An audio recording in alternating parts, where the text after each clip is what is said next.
Let's put my car by the side of the sea. You be you, and I'll just be me. So come onto your mat and find an all fours position. So you're stacking your joints, by which I mean your hands are directly below your shoulders when you look down, your wrists are below your shoulders, and your knees are below your hips, and then your heels are directly behind your knees. So we're in a lovely neutral position. Take a deep breath. And then pay attention to where your hands are placed on the floor. And let's just look at your index fingers, so your pointing fingers. I'd like you to turn your hands very slightly outwards. Each hand goes slightly outwards so that your index fingers are pointing forwards and they are parallel to each other. So it's not your middle fingers that are parallel to each other. Your middle fingers are pointing slightly outwards. But now your index fingers are both pointing straight forwards, the same direction, parallel. And then I'd like you to turn your attention to your inner elbows and just gently twist from your shoulders so that your inner elbows are pointing forwards as well.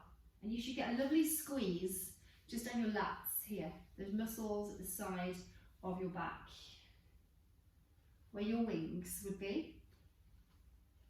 So pointing your inner elbows forwards and then getting a gentle squeeze in your lats. Push the floor away from you slightly. So let's get some buoyancy here. We're pushing against the floor. Good. And then let's tuck your tailbone underneath you. So we're talking all things dog today. Tuck your tail between your legs. So you're getting a gentle curve in the base of your spine. Squeeze your bum, tuck your tail between your legs. Keep pushing the floor away from you. Some of you might recognise this feeling if I've taught you to do a plank.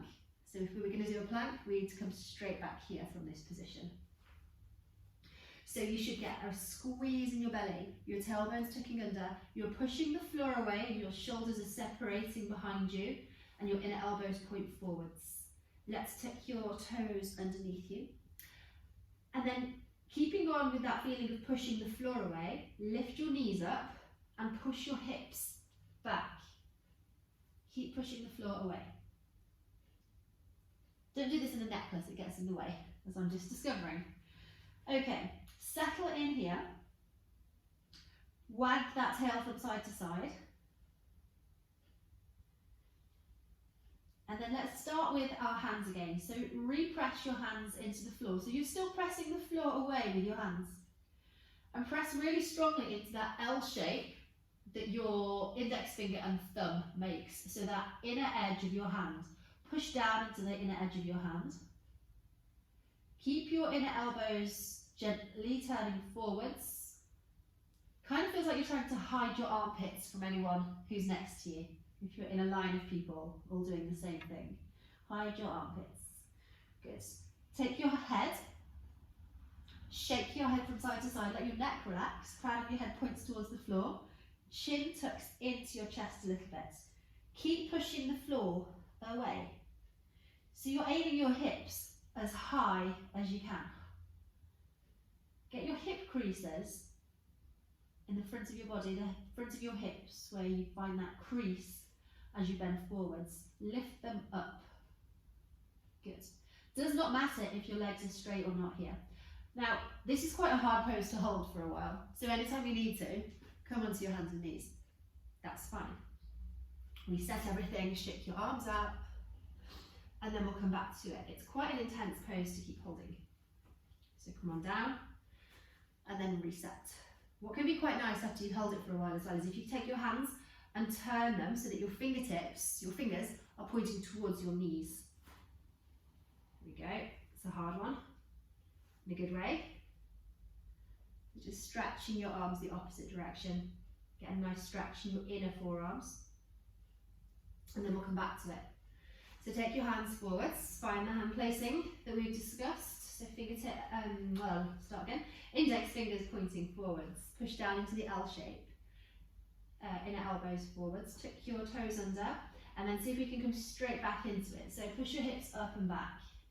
Hip creases. Lift them. Now, it doesn't matter if your legs are straight or not here. We're not really too bothered about that in what we're trying to achieve here. What we are looking for, though, is a straight line, if we can, between your wrists and your hips. So we're kind of not looking for this position. I could straighten my legs here, and I wouldn't have that straight back, that straight line between my hips and my wrists anymore, because I'm not quite warmed up yet.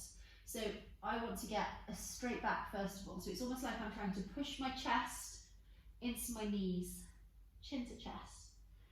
Like I'm trying to get my head in front of my arms. Really push the floor away.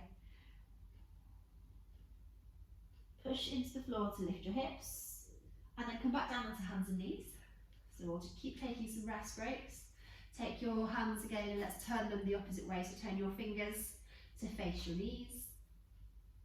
And we'll stretch your inner arms, so the inner forearms. If this is easy, congratulations to you.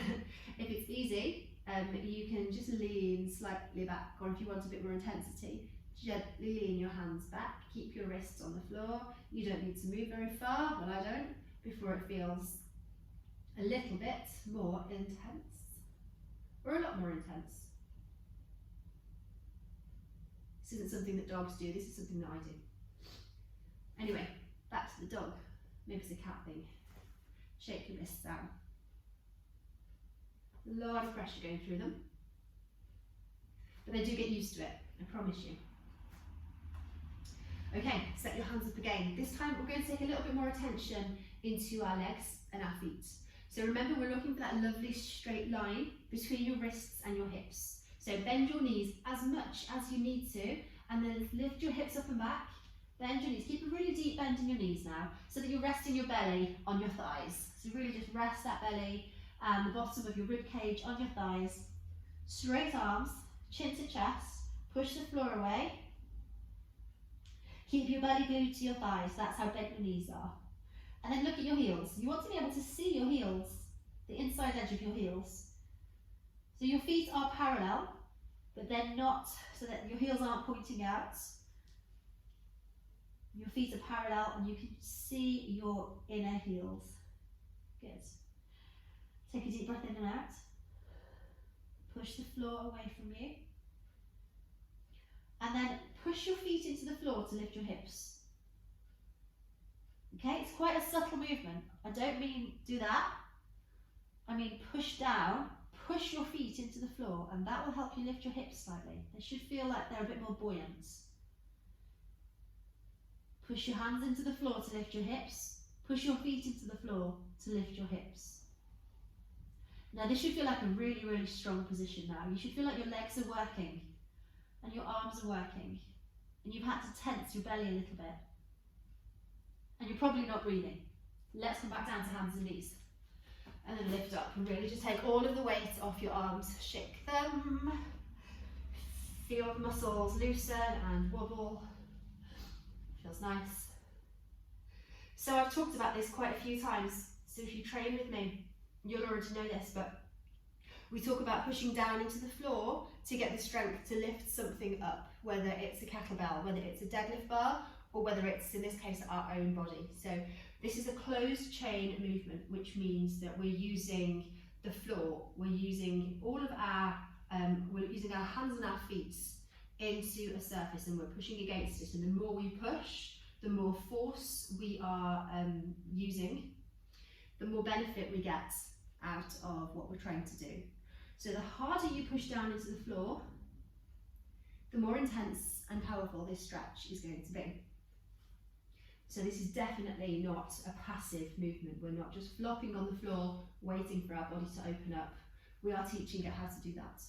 So let's come back into it. Place your hands, push the floor away, separate your shoulders. Squeeze your belly, tuck your tailbone underneath you. So let's recreate this plank feeling. Tuck your toes under, and then push the floor away. Lift your hips up, push your hips back. Rest your belly on your thighs, get comfy here, wiggle from side to side.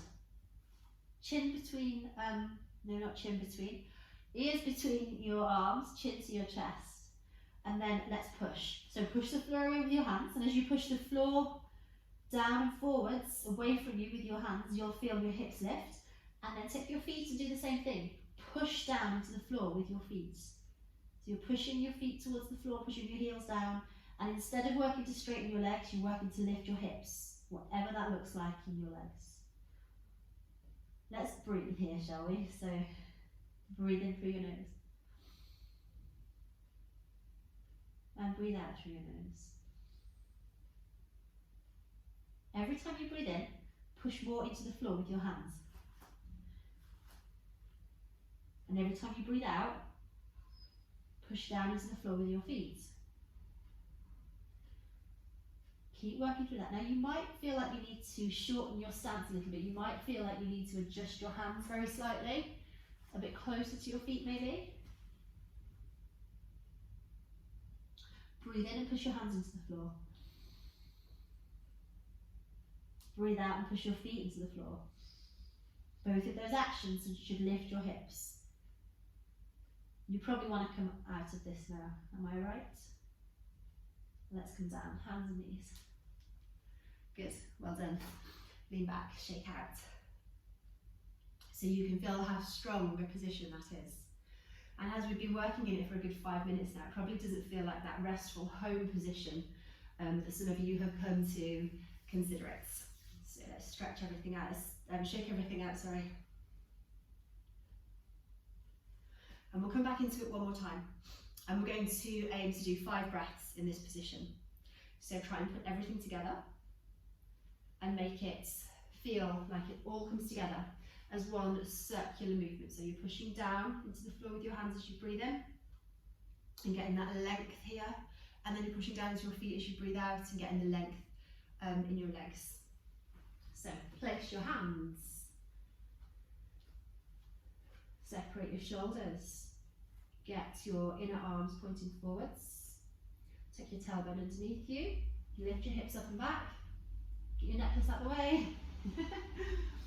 And let's find the position. Now just pad around a little bit, find where you feel comfortable. Good. And then let's breathe in. And breathe out. Relax your neck. Take all of the tension out of your neck. Breathe in. Breathe out.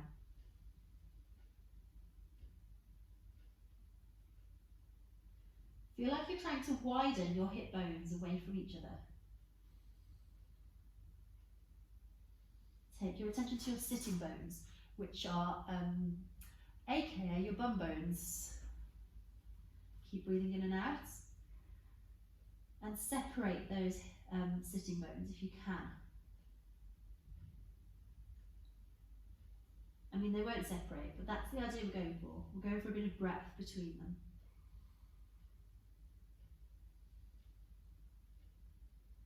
Come back down. Shake out. Clasp your hands together and roll them. And I decided we're going to do that one more time. And I'll expand on the sitting bones. So where your thigh bones fit into your hip sockets at the back, that's where we want to kind of get some breadth there. So I want you to think about those 2 hip bones and imagine like you're trying to turn them out and around towards the outside of your hips. Okay, so let's come back. Set your hands up. Separate your shoulders, tuck your toes under. And let's come up and back into your downward dog. Take your chin into your chest. Pad around until you find a comfy position. Remember into the L shape of your thumb and forefinger.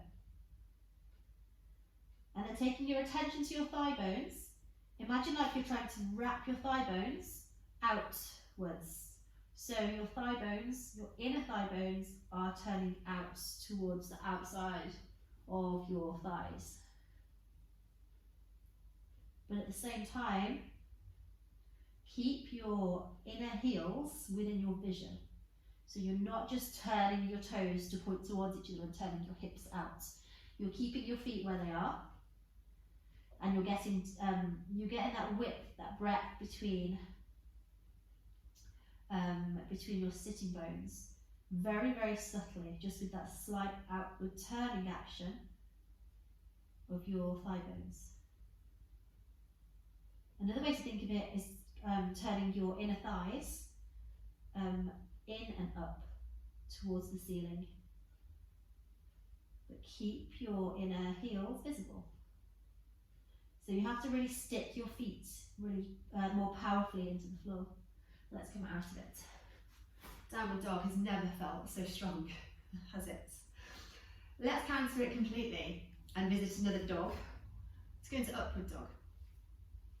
So let's come into it via downward dog, because that's it's always fun, isn't it? So into downward dog again, very quickly, which probably feels really familiar now, and then come into plank. So you might need to move the position of your hands and your feet, find yourself a plank. Your wrists do not like me now, I'm well aware. Okay, straighten your legs really strongly. Squeeze your bum, tuck your tailbone under. Look slightly forwards, and then let's take your hips towards the floor. So you're coming into a back bend. You're still pushing the floor away with both your hands and your feet. Your inner elbows are still pointing forwards, and your shoulders are still coming back, and you're still kind of trying to hide your armpits. So we've still got that action going on. Now, if this is really causing your wrists loads of trouble, if you make fists and put your fists on the floor, don't tuck your thumbs into your fists. Have your thumbs kind of, sometimes I just put them on the floor in front of me, like making a thumbs up sign. So make a fist, or two fists, and rest on your fists, and that's much more neutral for your wrists, helps strengthen your wrists as well. So this is a really strong position again. So you've got super strong legs. So if it starts to hurt your back, use your legs even more. So you're using your quads really strongly. Push the floor away, separate your shoulders, not separate your shoulders, squeeze your shoulders together behind you, separate the front of your shoulders like you're trying to push your chest forwards. Now let's take our knees to the floor, untuck our toes and come all the way down. Make a diamond shape with your hands and put your head into it. And completely relax. I know that's what you've been dying for me to say. So take some deep breaths, just lying on the floor. Take your face to one side if you want to, and shake your legs. Stroke your heels. So I think upward dog's even harder than downward dog. With downward dog, you can kind of wedge yourself into the floor. With upward dog, you can't. And after holding downward dog for quite a while, your wrists are probably quite overworked. So let's come back up onto all fours, make those fists again, put your fists on the floor, unless your wrists are feeling fine, in which case you can put your palms back on the floor. And we're going to come into a different version of downward dog. This time you can keep the tops of your feet on the floor and your knees on the floor.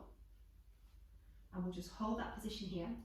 I want you to squeeze your bum slightly and push your feet into the floor at the same time. So you're squeezing your bum and pushing the tops of your feet into the floor, like you're trying to lift your knees, but you're not going to. You're just taking all the weight out of your knees. Push the floor away so you're not hunched into your shoulders like that. You haven't lost your neck. Beautiful long swan neck. Tuck your chin to your chest, squeeze your bum. Shoulders back, chest forwards, inner elbows forwards. All the same cues remain. So that's a bit nicer, isn't it? This is a slightly easier version. The harder version is to have your toes tucked under and your knees off the floor. But, I mean, enough of that. Take your knees back down. And then come all the way down, bend your elbows, relax on the floor. Take your elbows to the floor, put your elbows directly below your shoulders, clasp your hands, look forwards. Deep breath. Now again, don't hunch up here. We want to push down into the floor. As you push your elbows into the floor, you'll get that lovely long swan neck. Good. Take your attention to your legs. Lift the skin of your thigh off the floor and take one leg, take your leg back a little bit, and then lift the other leg off the floor and take it back, kind of like you're trying to stretch the skin of the front of your thighs, trying to take your legs, walk your legs back. Good. And then push your elbows into the floor again. And you should feel a really nice stretch down the front of your body. Kind of a nice stretching down the front of your vertebrae. shoulders down and back. And then squeezing your bum very slightly. Don't get cramp in your toes, that's no fun. Squeezing your bum slightly, push the top of your feet into the floor, so much so that your knees lift off the floor. So when you don't push the top of your feet into the floor, it's your knees that feel like they're weighing heavily into the floor. Push the top of your feet into the floor and lift your kneecaps off the floor. Good. So this is just another variation of the opposite movement to a downward dog.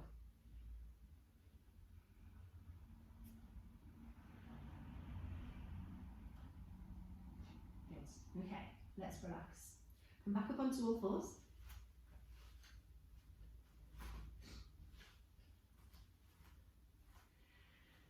And then we're going to revisit downward dog again. This time we are going to do what's called a three-legged dog.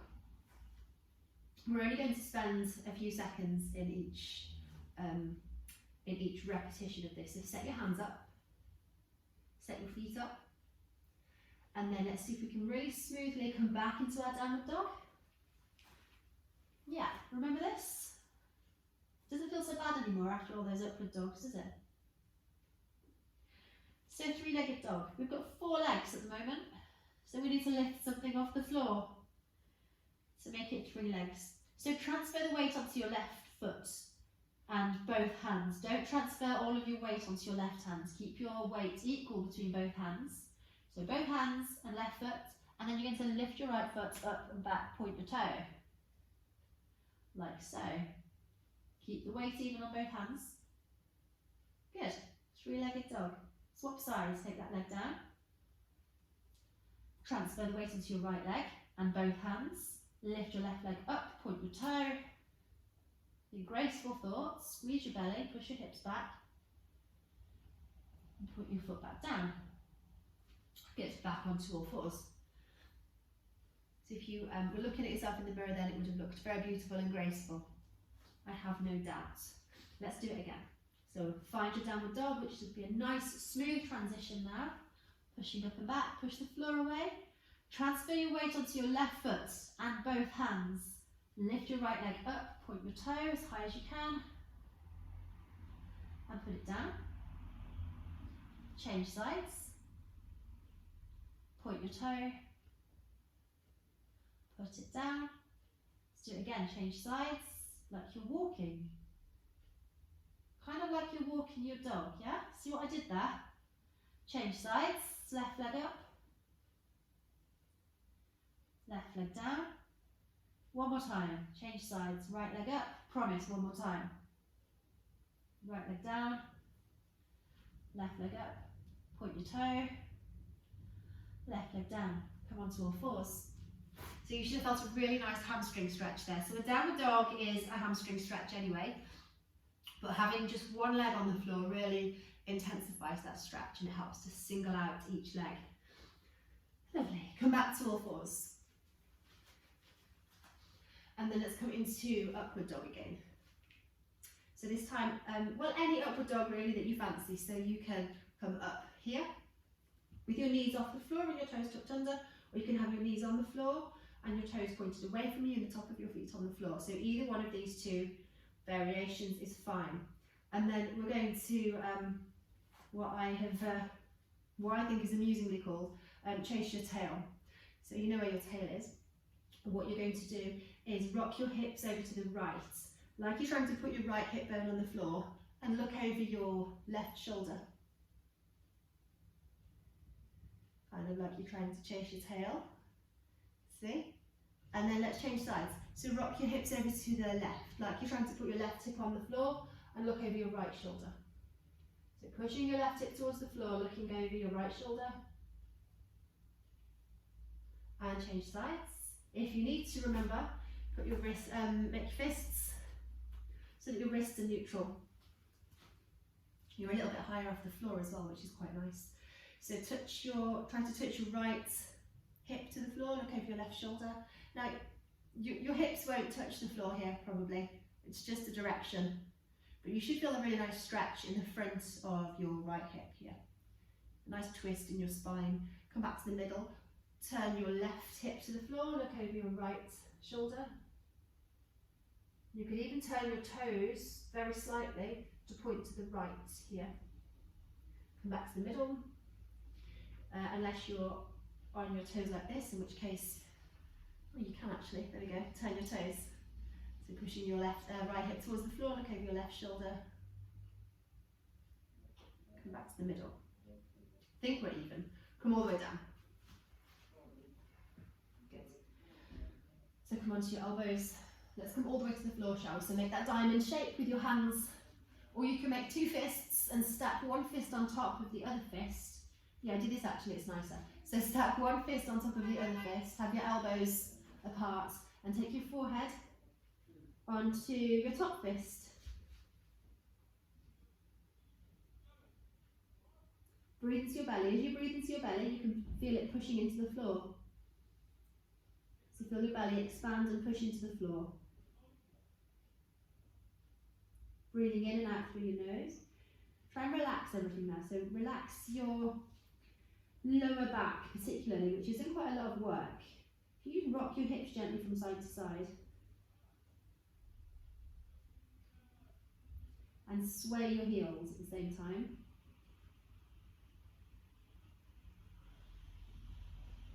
That can feel nice.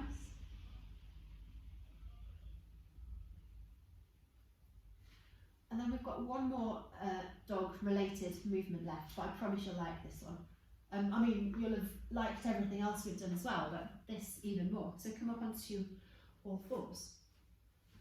And then I'd like you to push your hips slightly back so that the weight of your hips is coming backwards. So instead of having our hips stacked over our knees, we've got our hips behind our knees now. So when you look at your hips, they're behind your knees. And then keeping your hips exactly where they are, take a big step forwards with both hands. Like you're trying to get as much distance as possible, again, like in downward dog, as much distance as possible between your hips and your hands. So as you push your hips back, walk your hands forwards. And there's going to be only so far you can go now before your hands can't creep any further forwards and your hips can't go any further back.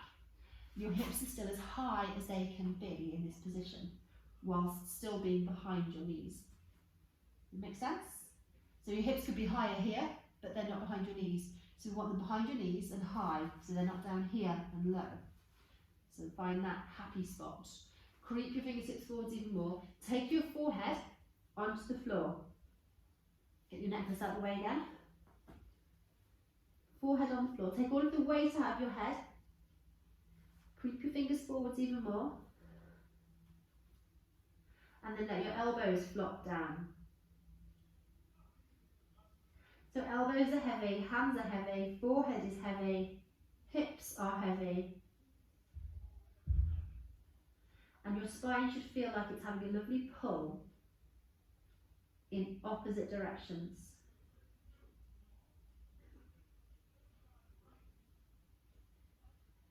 Breathe into your belly, and as you breathe into your belly, you should feel your belly press into your upper thighs. That's how you know you're breathing into the right part of your body. So every time you breathe in, you'll feel your belly expand and push into your thighs. Slow it down. So this is called puppy pose. I don't know if I said that, but there's your dog link, puppy pose.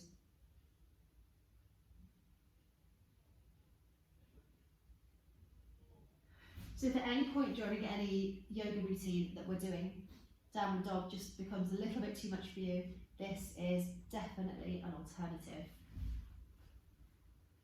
Or if at any point, indeed, that your day is becoming too much for you, this is also a really nice, valid alternative to the day.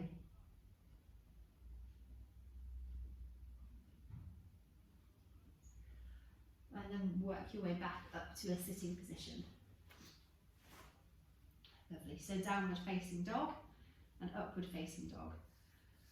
So upward facing dog is much more of a transitionary, powerful back bend of a pose, and a back bend is a much more active, energizing position, whereas a forward fold and an inversion, which means you go upside down, forward fold and an inversion, which is what downward dog is much more of a restorative, grounding pose. So it's where we start and it's where we end, and it's how we transition. So feeling at home in downward dog is something that comes to practice. And this half an hour has given you lots of practice at that. So repeat it as many times as feels useful.